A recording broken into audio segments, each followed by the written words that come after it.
Hey everybody, this is Darren Van Dam and you are watching Flick Connection, the show that helps you get more out of movies. And today I want to tell you about the new indie movie, Standoff at Sparrow Creek.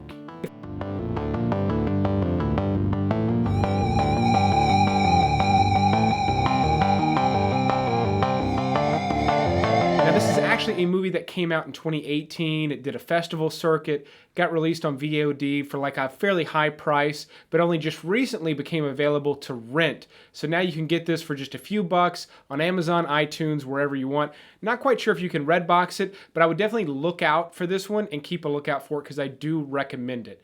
There are going to be some faces you recognize. The lead actor in this is James Badge Dale. You've seen him in a lot of things. He's one of my favorite actors working today. One of the reasons I even wanted to see this movie.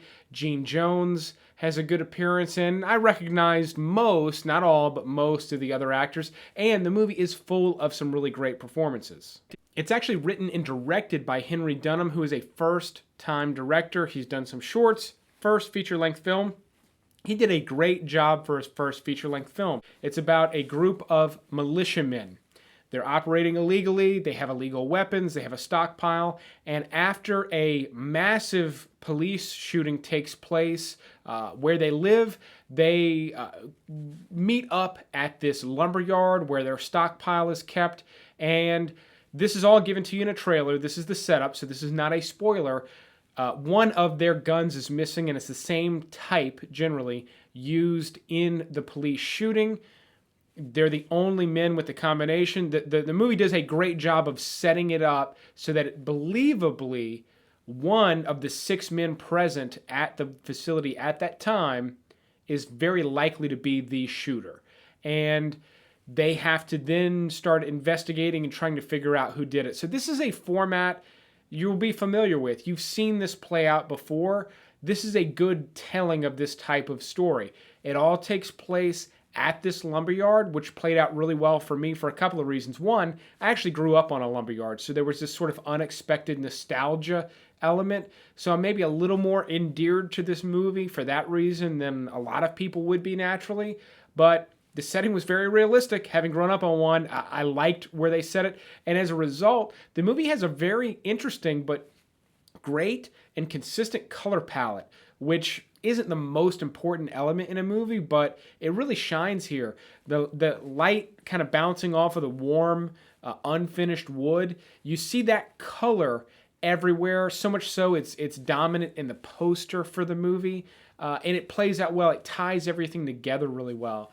And ultimately what you end up with is James Badge Dale's character is an ex-cop, and he's a very capable interrogator. So much so he's in charge of finding out who of the men there might be responsible for the shooting. Now, unfortunately, there are some fairly significant plot holes in the movie. They're not gaping plot holes, but they are kind of like head scratchers as to like, why couldn't you have just tightened that up a little bit? And to avoid getting into spoilers, I'll just say there were some major elements of the story that were a little bit confusing.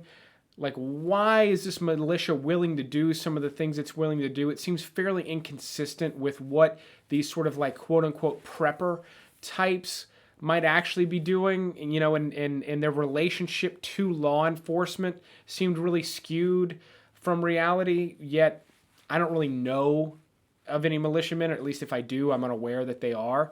So I could be way off base. I was confused. I found myself being confused about why they were doing things, and it was completely unrelated to the movie. So at a certain point, I had to sort of just forget about it and really just like live within the universe at this lumberyard at this time and go with it. And when you do that, it is a very tense thriller because you get interrogation sequences, you get some other things that I can't spoil. It's a nice surprise of a movie. If you've been looking for something kind of like this, it's well worth the money.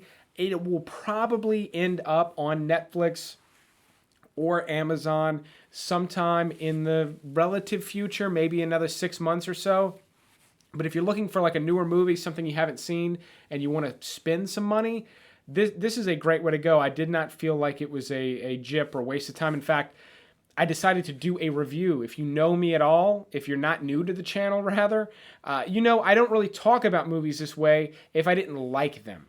So even though I talk about some of the things I didn't like, I don't really review movies that I didn't like. I'm only telling you about movies that I think are worth your time, that you should watch, and this is certainly one of them. I would say, if you're more familiar with my top 10 list, then this one will make it onto a list at some point in the future. And I'd say it could easily hop into the top 5 of a thriller list, depending on what else is on the list, of course. But I could easily see it creeping into the top 5. And Henry Dunham, the director, I'll be keeping my eye on him the next time I hear his name. I will be seeing his next movie. I'm interested to see if he can improve upon success here, because this is a successful movie. Despite its flaws, it remains successful. However, I think what he would need to do on a second outing is to tighten up some of the plot holes. And some of the ones here easily could have been. They could have been written a little bit tighter.